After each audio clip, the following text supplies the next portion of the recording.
bem-vindos ao Logotonia, uma produção do Grupo de Pesquisas Avançadas em Materialidades, Ambiências e Tecnologias, composto por docentes, técnicas e técnicos e estudantes da Universidade Federal do Sul da Bahia. O Logotonia está presente em diversas plataformas, Twitter, Facebook, Instagram e YouTube. Os episódios estão publicados no Anchor, iTunes e Spotify. Assine o nosso feed no seu app preferido. Esse é um programa da série Teoria e Ficção. Hoje vamos discutir o livro e o filme Matadouro 5, ou A Cruzada das Crianças, uma dança compulsória com a morte. Belo nome. De Kurt Vonnegut. Vamos tratar o tema da temporalidade, que está bem presente nessas obras. Eu sou Márcio Carvalho, estou aqui com o professor Guilherme Fóscolo e, como sempre, vamos iniciar com uma sinopse do livro e o resumo, a discussão, vão estar cheios de spoilers, mas a gente está falando aqui de um livro de 1969, se eu não me engano, e de um filme de 1972. Portanto, spoilers acho que não cabem aqui. O livro de Kurt Vonnegut é um livro anti-guerra, é um livro que tem um tema pesado, que é o ataque a Dresden durante a Segunda Guerra, mas, ao mesmo tempo, o autor consegue nos fazer rir em alguns momentos e consegue nos tirar um pouco de um clima muito pesado, muito dramático, porque ele mistura elementos de ficção científica nessa história do personagem Billy Pilgrim, que é um soldado americano. Na verdade, mal é um soldado, ele era o auxiliar do capelão, né, e que foi capturado na Alemanha, aliás, em Luxemburgo, e ele é levado para Dresden, e está lá quando as forças aliadas bombardeiam a cidade. Mas a grande característica do Billy Pilgrim é que ele é descolado no tempo. O que isso quer dizer? Ele fica saltando para trás e para frente na história da própria vida. Enquanto ele está sendo, por exemplo, transportado num trem de prisioneiros de guerra, ele dá um salto e se vê e se sente, está efetivamente num futuro dele, por exemplo, numa homenagem do Rotary Club em que ele está assumindo a presidência do Rotary da cidade dele, né? E depois ele volta. Então ele está sempre saltando no tempo e a gente nunca sabe exatamente onde ele está. E esse artifício do Kurt Vonnegut nos permite, ou permite ao autor apresentar aos poucos a história do Billy. Então a gente não tem, como o Guilherme estava comentando agora há pouco, se a gente for contar a história para alguém, a gente vai contar de maneira linear a história do Billy. Enquanto que o Kurt Vonnegut não nos apresenta de maneira linear, ele nos apresenta aos pedaços. Então a gente vai construindo, percebendo a construção da história de vida dessa pessoa. E por que ele salta no tempo? Porque ele, em algum momento, em algum desses momentos da vida, ele foi abduzido por seres do planeta Tralfamador. E ele descreve os Tralfamadorianos como parecendo, sifões de desentupir pia, invertidos, algo do tipo, ou seja, já é uma saída aí cômica, e eles não conhecem o tempo como nós conhecemos. Eles são seres de 4 dimensões, então eles conhecem o tempo da mesma forma que nós conhecemos as dimensões. Só uma dúvida que eu tenho, Márcio, te interrompendo rápido, é porque no livro a impressão que eu tive é de que ele fica unstuck in time, ele se desprende do tempo antes da abdução, assim, né? Antes, inclusive, de Dresden, porque, tanto o personagem Billy Pilgrim quanto o Kurt Vonnegut, como a gente estava conversando antes, né, tiveram uma experiência de guerra em Dresden, né? Tanto que a frase de abertura do próprio Kurt Vonnegut para o Matadouro 5 é uma frase que fica marcada, assim, né? Que tudo isso aconteceu mais ou menos, e ele meio que explica o mais para o lado das experiências de guerra, né? E deixa essa dúvida no ar sobre se há elementos autobiográficos. Eu creio que talvez haja no romance, mas de qualquer maneira no livro o Billy Pilgrim diz que a habilidade entre ele de navegar no tempo, e não é exatamente uma habilidade, porque eu acho que ele não controla, ocorre antes da guerra, né? E a abdução ocorre bem depois, se eu não me engano, quando do casamento da filha dele, né? E me parece que a abdução ajuda ele a entender o que está acontecendo em relação a essa habilidade, né?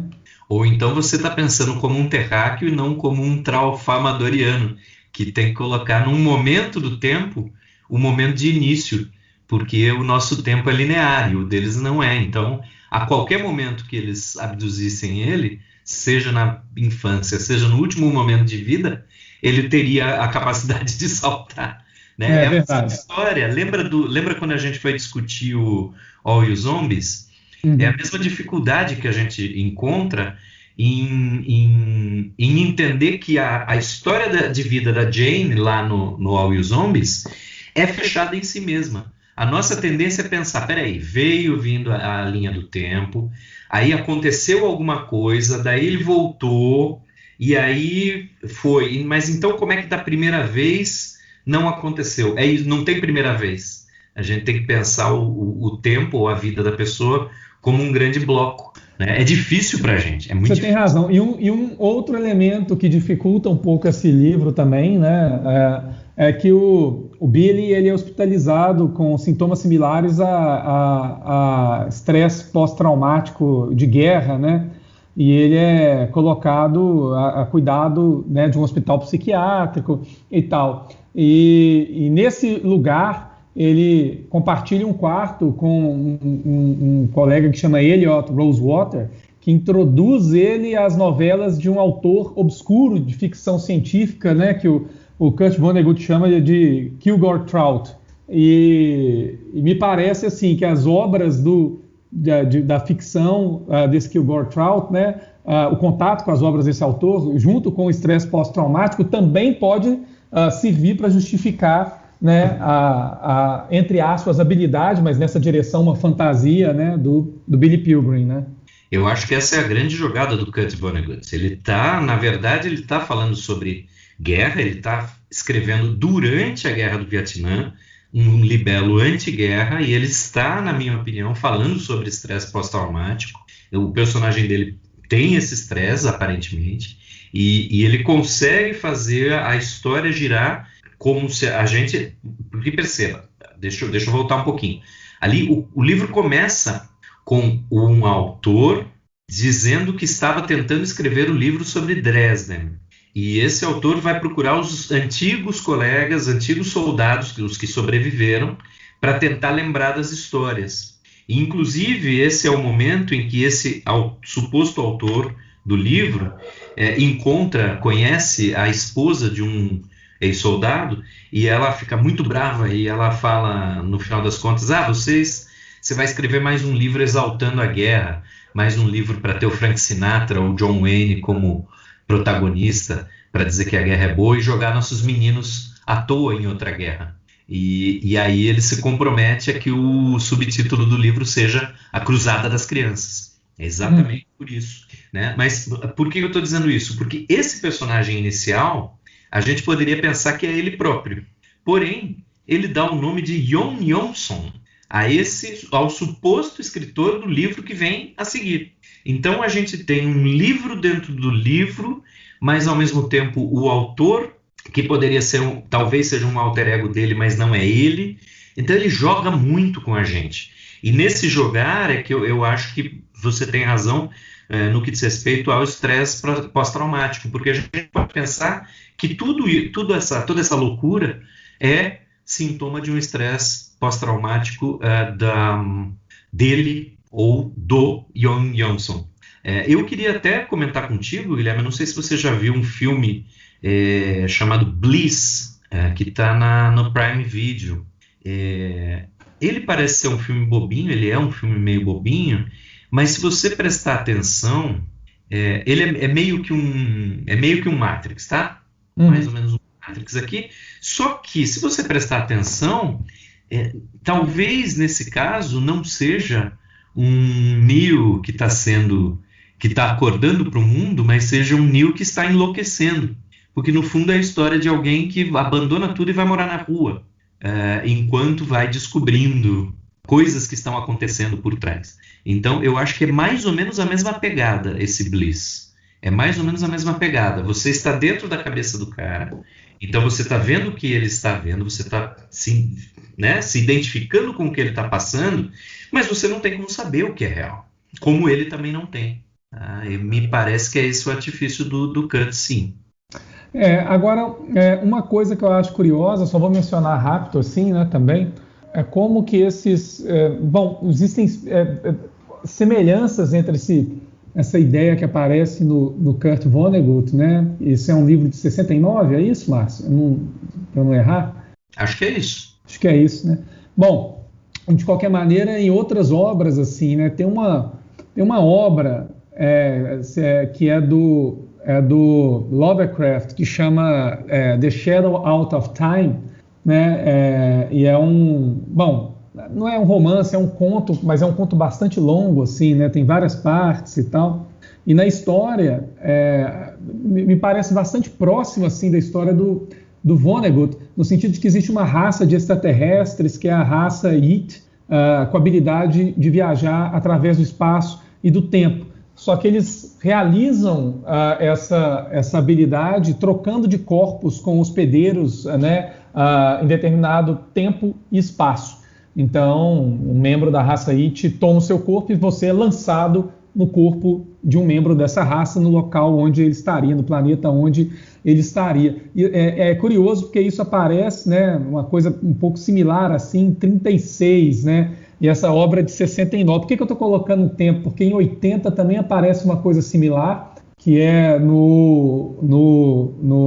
na história em quadrinhos do Watchmen, que depois, né, se torna filme, série, etc., na figura do Dr. Manhattan, que também tem essa qualidade de estar, não é exatamente viajar no tempo, você está em vários lugares do tempo ao mesmo tempo, assim, né, como se o tempo não fosse uma linha, entre aspas, né, como se ele fosse a descrição que os traufamadorianos dão para o Billy Pilgrim no livro, é interessante, é como se fosse uma paisagem o tempo, né? Você pode estar em vários lugares dessa paisagem, não é tanto uma linha temporal assim. Eu estou mencionando isso porque se a gente voltar no século XIX, e aí o Márcio vai me corrigir, porque, enfim, né, eu posso estar redondamente enganado, me parece que o conceito de viagem no tempo ele só aparece, pelo menos da forma como a gente conhece, né, na obra, né, The Time Machine do H.G. Wells de 1895, né? Então eu não conheço obras que tratem de viagem no tempo, pelo menos nesse sentido moderno, né, da máquina do tempo e tal, antes, né, do que venham antes, que tenham surgido antes dessa história do H.G. Wells, assim, né? Você conhece, Márcio? Rapaz, não conheço, não. Não conheço, não. Bom, Acho que é a primeira mesmo. Interessante, né, que o H.G. Wells, no final das contas, tá fazendo ali tá usando a máquina do tempo, ela nem é o mais importante, né? Porque o importante é exacerbar a divisão de classes sociais, né? O que a burguesia se transforma e em que o proletariado se transforma, né? No final das contas, a máquina Eu tenho um palpite disso aí, cara, porque eu acho assim, tem um autor que chama Reinhard Koselleck, e ele tem um conceito de tempo selado, cara, e esse conceito dele, de exatamente, ele cunha para poder, enfim, dar conta de pensar que existe uma transformação que acontece, tá?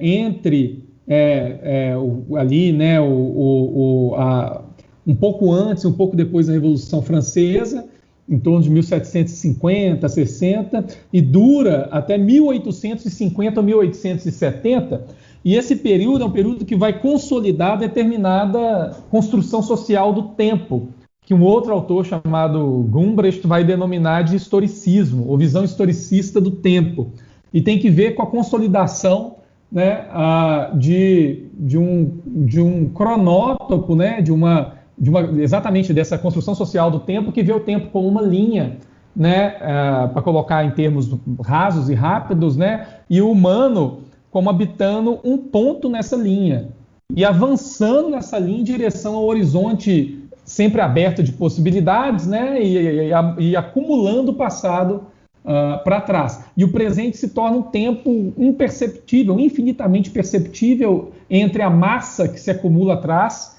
do sujeito histórico, né, como o passado, e o horizonte que abre-se perpetuamente no futuro. E é curioso que esse horizonte que se consolida é o horizonte que abre, de determinada maneira, né, tanto a liberal democracia burguesa como possibilidade do humano alterar o futuro e melhorar o futuro, quanto o comunismo, né? Ambos, assim, como crias iluministas da consolidação dessa construção social do tempo. E onde que eu quero chegar aqui? Um conceito como de viagem no tempo, avançado, por exemplo, pelo H.G. Wells, que é o tradicional, não seria possível sem a consolidação desse cronótopo historicista, né?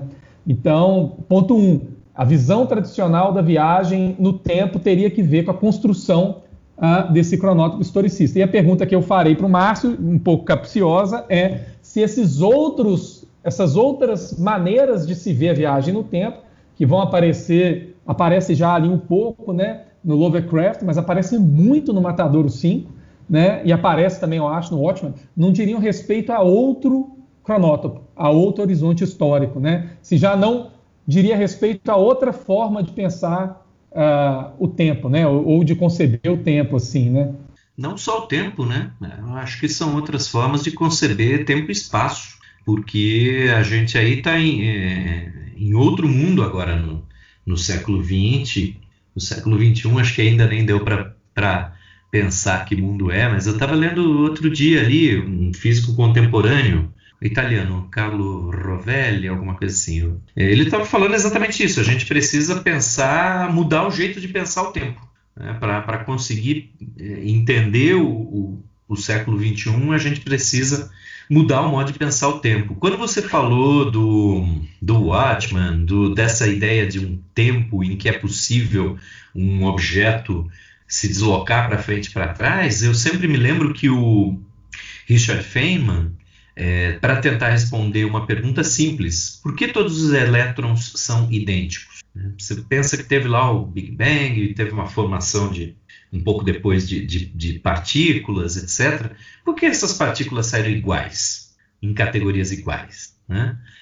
E aí, nessa coisa de pensar essa pergunta, o Feynman conseguiu montar um modelo matemático em que só existe um elétron no universo. Só existe um. Mas ele vai e volta no tempo.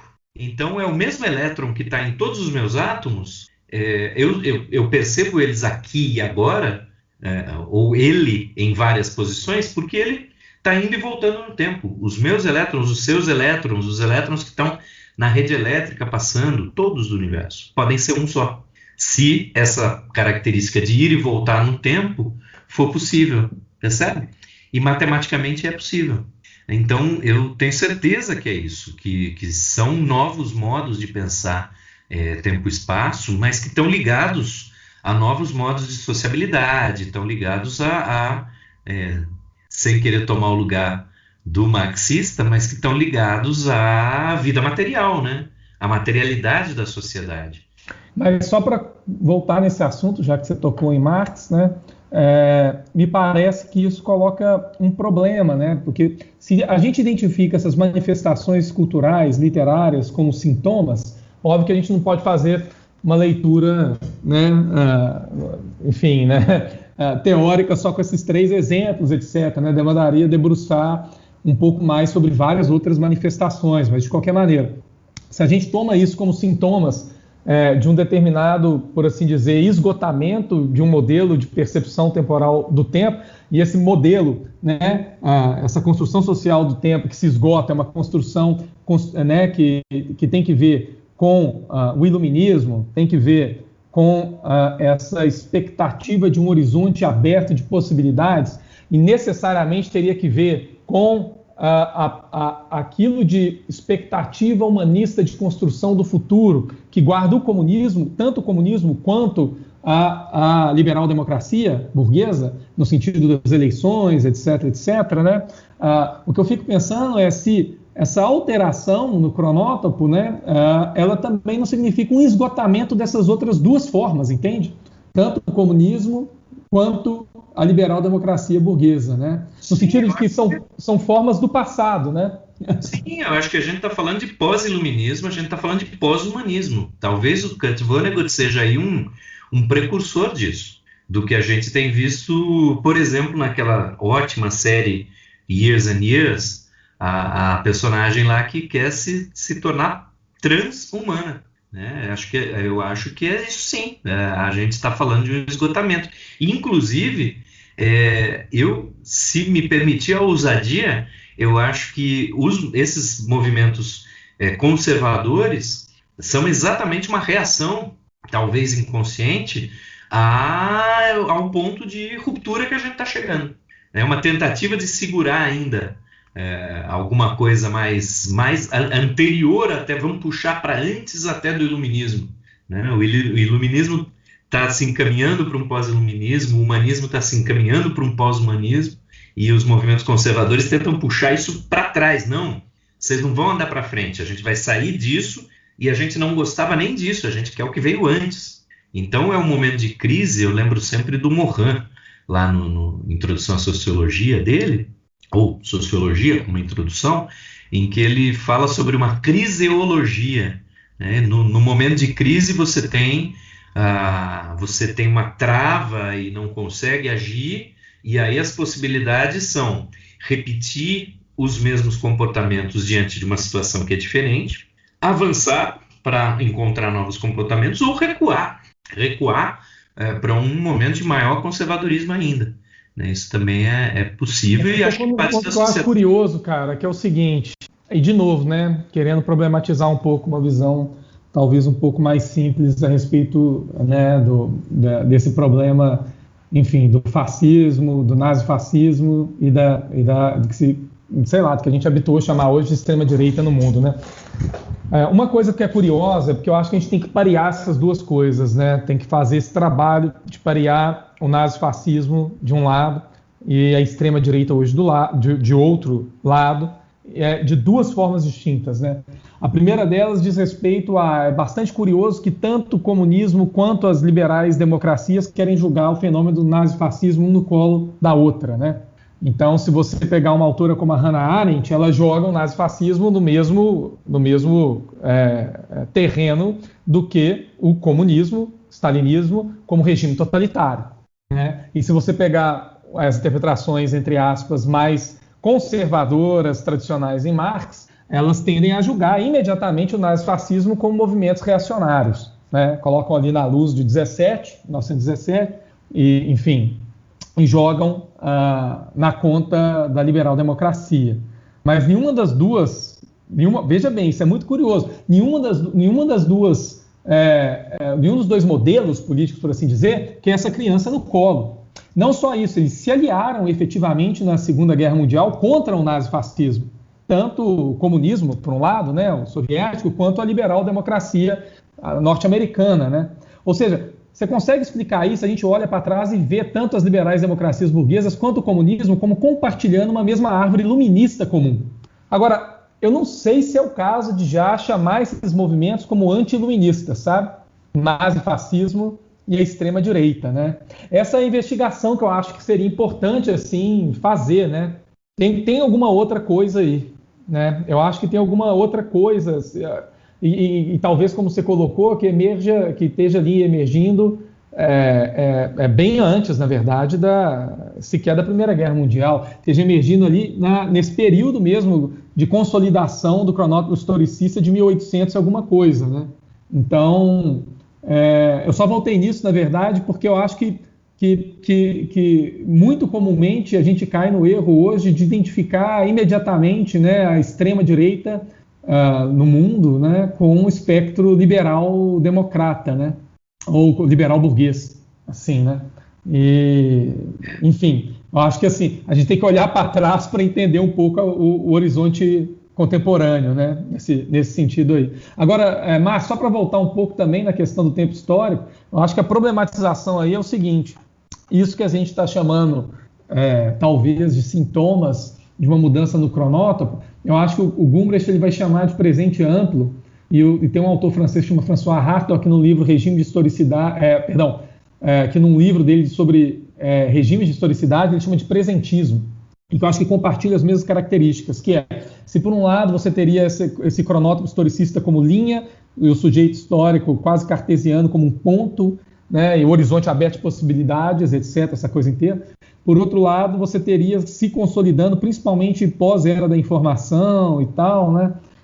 Depois, obviamente, de 1945, um regime onde você teria um acúmulo cada vez maior de passado e na mesma medida em que o o futuro parece se fechar como horizonte de possibilidades. Se fechar no sentido de que o lugar do futuro parece ser cada vez mais lugar da tragédia, seja a tragédia, o desastre, a catástrofe climática, seja a guerra, foi a guerra durante muito tempo na Guerra Fria, né? Seja, enfim, né, a destruição do planeta via qualquer outra coisa que a gente puder imaginar, um meteoro, né, um rogue planet chocando com a Terra, etc. Então você tem um horizonte futuro fechado, não cabe mais aquele modelo de administração, por assim dizer, do futuro, que é a liberal democracia burguesa ou o comunismo nesse sentido, né, de ver o futuro com positividade. E, por outro lado, o presente se alarga, né? Se alarga tanto informacionalmente, na medida em que já faz décadas que a gente vive com acúmulo digital de dados e etc., né? A gente não consegue largar os dados nunca, então eles vão se acumulando, se amontoando no presente, assim, né? Seja no seu Google Drive, no seu aplicativo de fotos, sei lá o que quer que seja, né?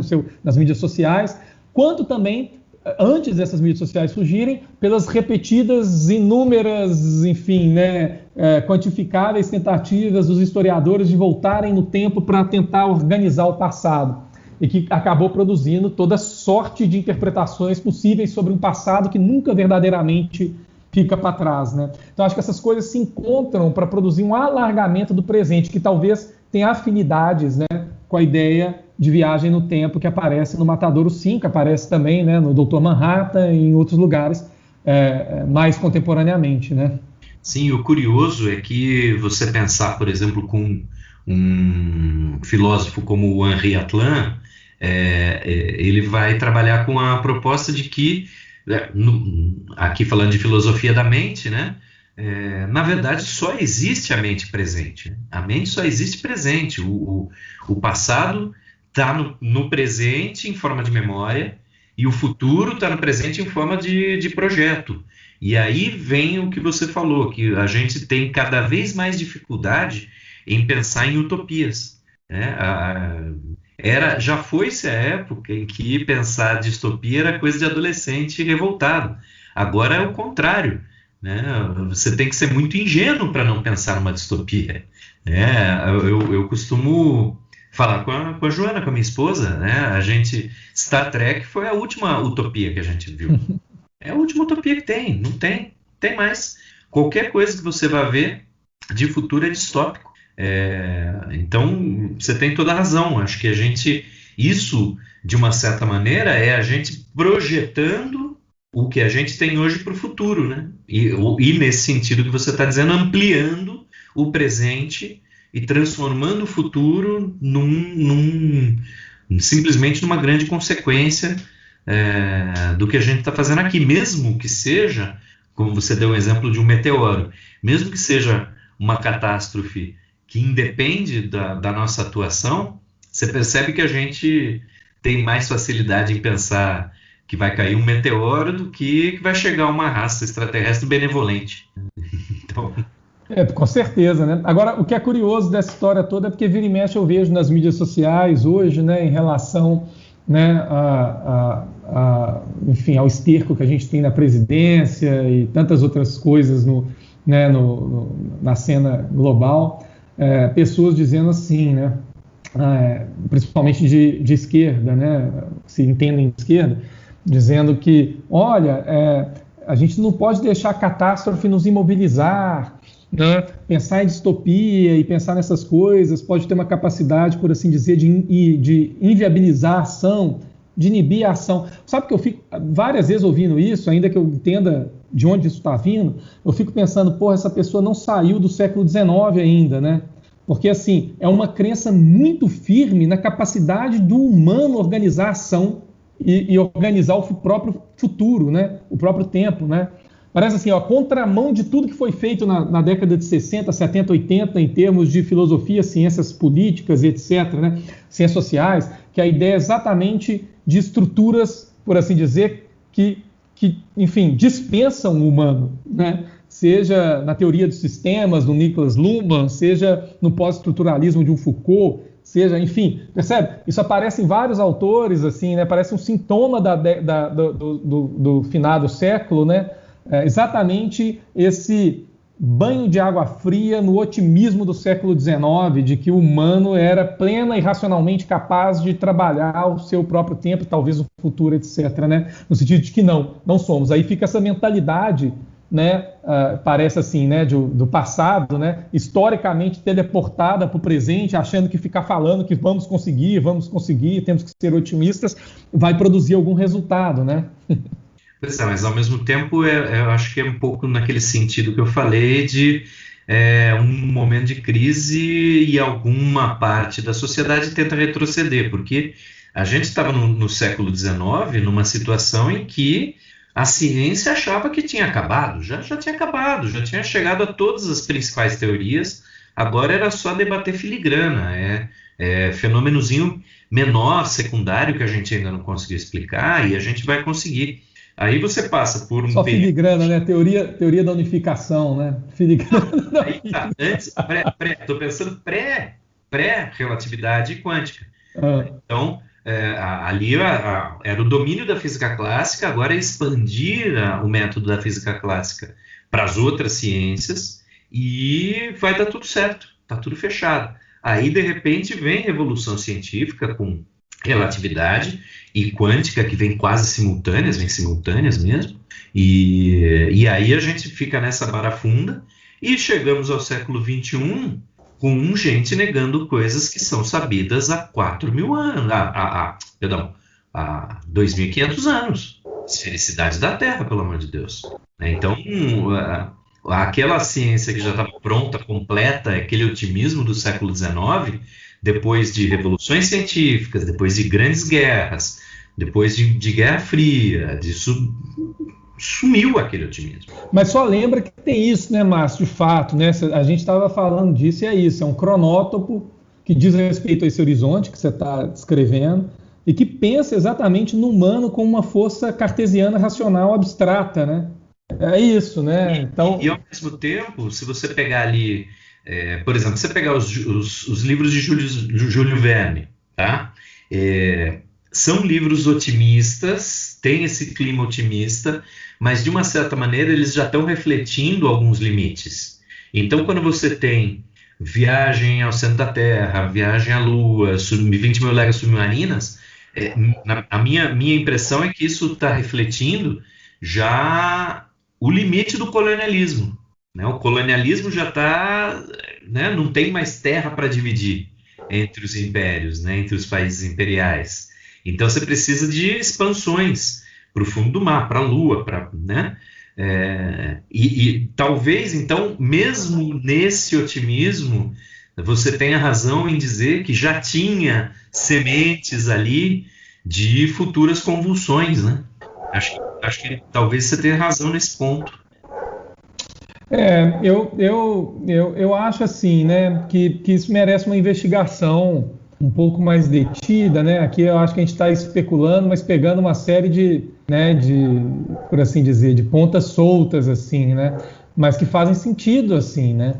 Uma das coisas que eu acho que faz sentido também é pensar assim, não sei, isso aí eu já viajando um pouco há um tempo, como que essa sensação, esse período da consolidação do cronópio historicista do 19, ele também ele já cristaliza um sintoma que vai chegar até meados do século XX, um pouco antes, que esse sintoma, tem uma autora, né, que chama Pamela Lee, que ela tem um livro que chama Cronofobia, né, e o conceito dela, na verdade, diz respeito de uma sensação, por assim dizer, né, asfixiante e de aceleração do tempo, uma espécie de fobia do tempo. Só que ela está se referindo à arte dos anos 60 no livro dela.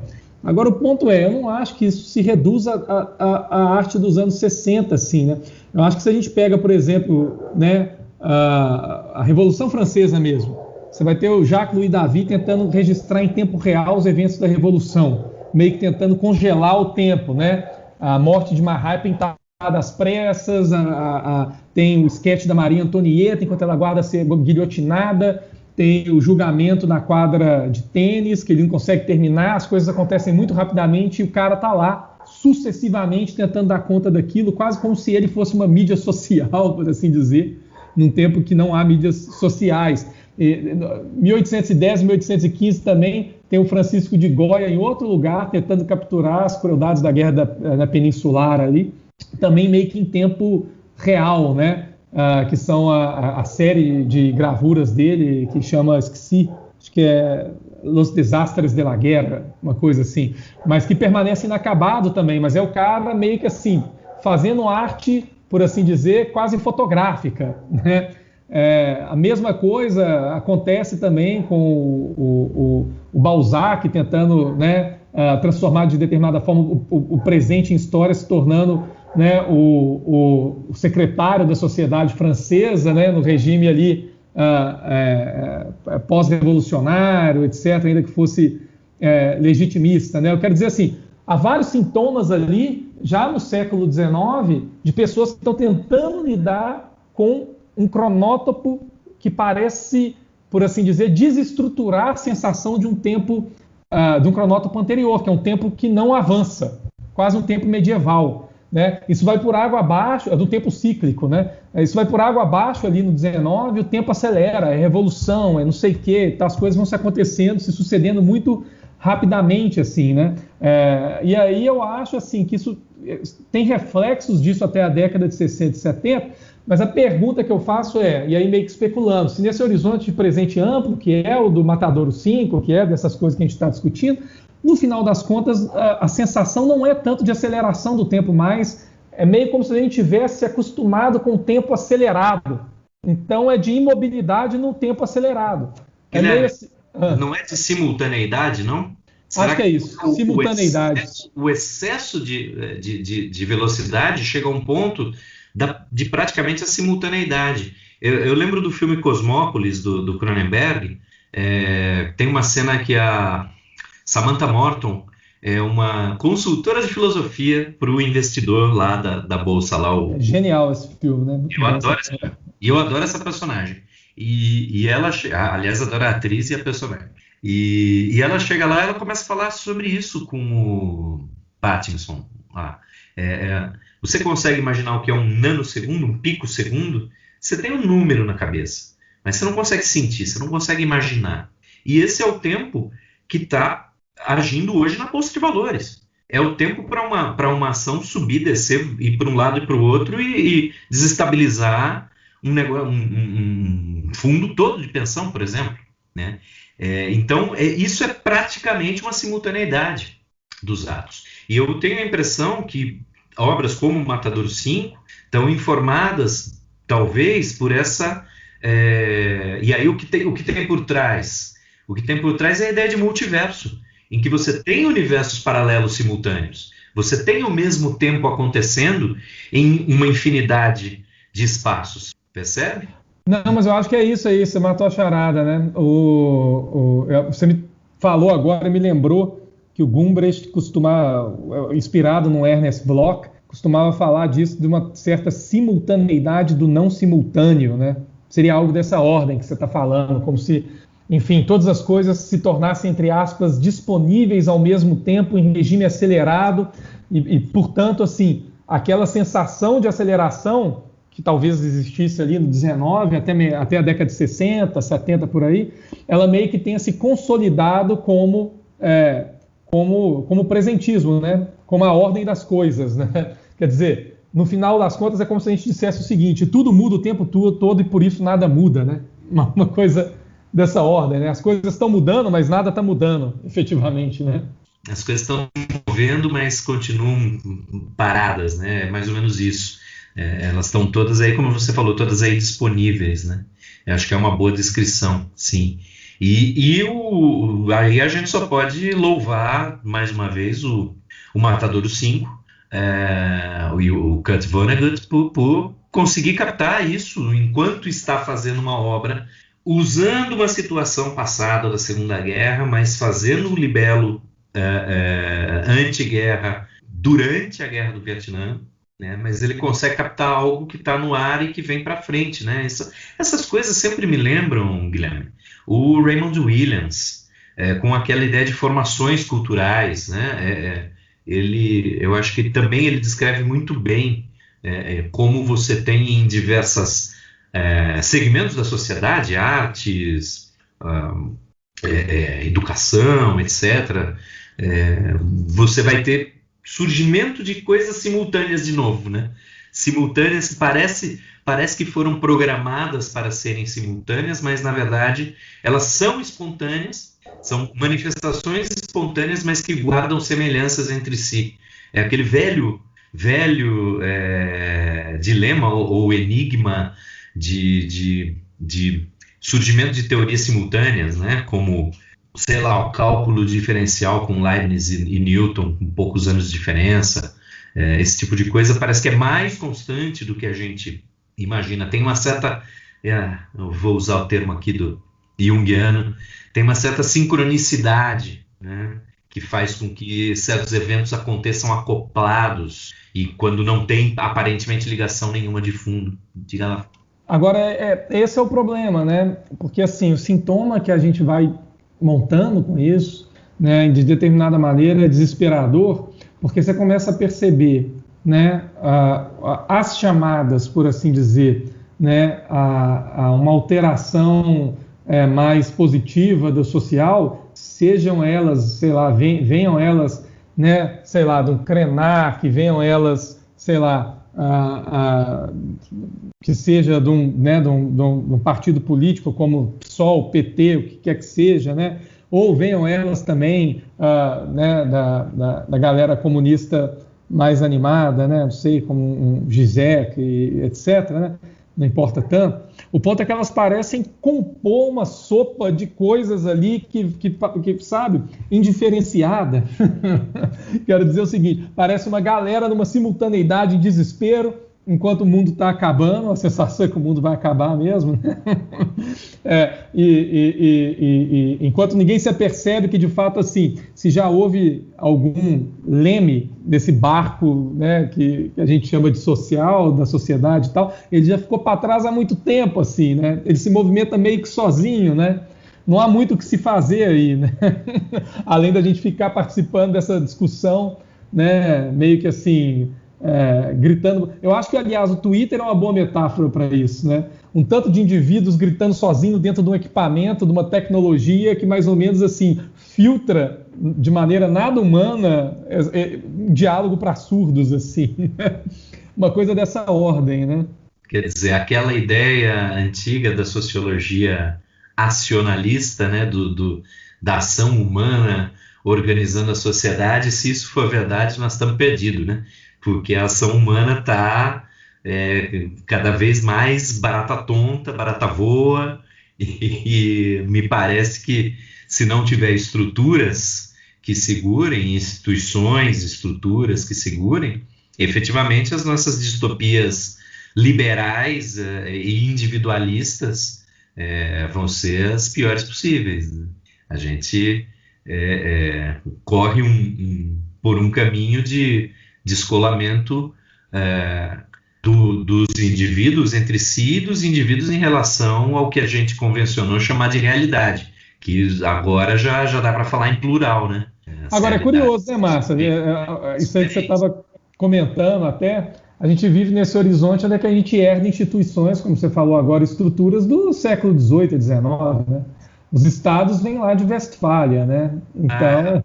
Pois aí a gente tem que confiar, a gente tem que confiar que essas instituições vão conseguir se adaptar sem se desmontarem ou sem fazer o que elas fazem melhor, que é conservar o status quo, né? Porque é isso, quando elas endurecem também, é o que você falou, elas são antigas, né? Se elas endurecem o seu funcionamento, elas também levam a sociedade para trás, né?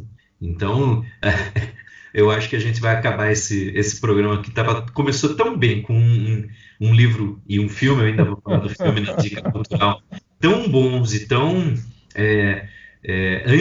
anti-guerra, né? Um tema tão bom. Eu acho que a gente vai terminar esse episódio aqui dizendo o seguinte, que andar para frente é terrível, está se configurando para ser uma coisa terrível, de um jeito ou de outro, seja ambientalmente, socialmente, o que quer que, individualmente, o que quer que seja, e que também não dá para confiar e pedir que a gente volte para trás, porque voltar para trás também é voltar para uma situação com instituições e com comportamentos que são inadequados para o mundo atual, né? Então, talvez seja essa a coisa, Guilherme. Talvez a gente esteja expandindo o presente exatamente para querer apagar o passado e não chegar no futuro.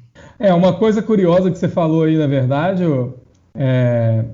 Márcio, agora eu vou falar tudo errado, tá? Porque eu não lembro direito. Eu tô até dando Google aqui para ver se eu lembro, mas depois você me corrige se eu estiver errado. Aquele filme, eu esqueci ele, sobre a crise dos mísseis, acho que são os 13 dias que abalaram o mundo, é isso? Os 11 dias ou 13 dias. Não lembro não. Deixa eu só ver no Google aqui, porque também, né? Mas enfim, nesse filme aí, 13 dias que abalaram o mundo, foi mal. É muito interessante porque tá o Kennedy lá e etc. no gabinete daquele horizonte terrível de, enfim, né, de indiscernimento da crise dos mísseis, né? Sem se saber exatamente o que fazer, etc, etc.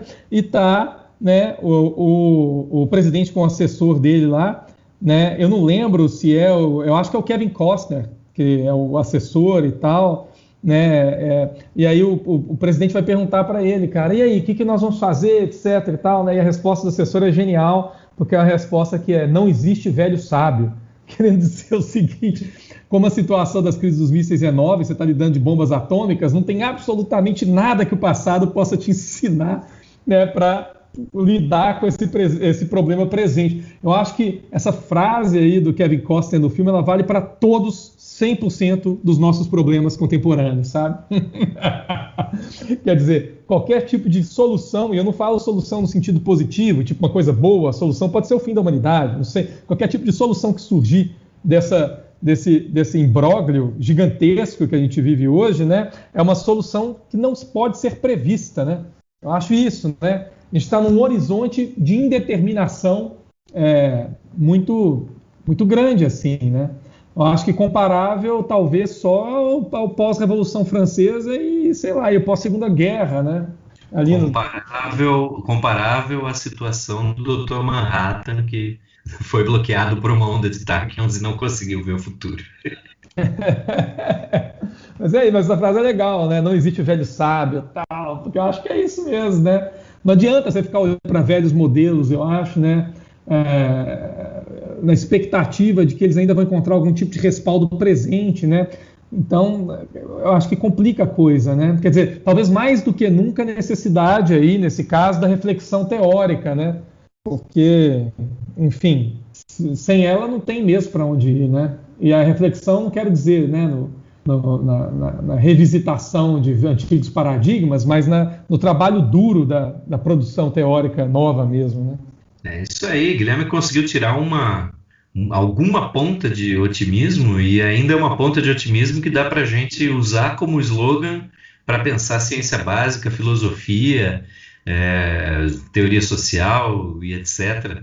Gostei de ver. Acho que até vou sugerir que a gente passe para as dicas culturais já, porque para terminar com alguma nota de otimismo, esse papo que foi decaindo, em 40, 50 minutos a gente saiu de estar falando feliz de um livro legal para perceber que não tem futuro e que a gente não quer esquecer o passado. Não, tá melhor assim, Guilherme. Seu final é melhor que o meu. Podemos passar para as dicas culturais? Vamos nessa, que já passamos muito tempo, né? Eu achei que ia ficar mais curto o episódio e tal, já estamos para 1 hora, né? Isso. Olha só, eu vou dar como dica cultural, como a gente não falou nada praticamente do livro, o próprio livro, que está saindo numa edição nova aqui, com tradução nova do Daniel Pellizzari, em português. E eu vou dizer para você que eu, até poucos dias atrás, não sabia que tinha um filme do Matadouro 5, e eu fui ver o filme achando que era algum tipo de adaptação pobre ou frágil, vamos dizer assim, e aí eu fui extremamente surpreendido para o bem. É um filme muito bom, um filme de 72, muito bom, muito ousado, que, pense, é um livro que trabalha com esses saltos no tempo. É um filme, já com seus quase 50 anos, né, um filme que tem a minha idade, que não tem medo de, em menos de 2 minutos, já dar o primeiro salto temporal. Ele é muito ousado nesse aspecto. Começa com o Billy, já mais velho, escrevendo para o editor, falando: "Você não está entendendo, eu tenho um problema, eu estou solto no tempo." E quando ele escreve na máquina de escrever solto no tempo, ele já salta. E aí o filme todo é a partir de saltos. E é muito, muito bem feito mesmo. Segue bem próximo até o livro. E aí eu fui atrás do diretor e, claro, né, George Roy Hill. George Roy Hill ganhou o BAFTA de melhor diretor em 1969 por Butch Cassidy and Sundance Kid, com Paul Newman e Robert Redford, quer dizer, e que é um filme ótimo mesmo. E ganhou o Oscar de melhor diretor uns anos depois com O Grande Golpe, né, The Sting, em 73, também com os dois atores.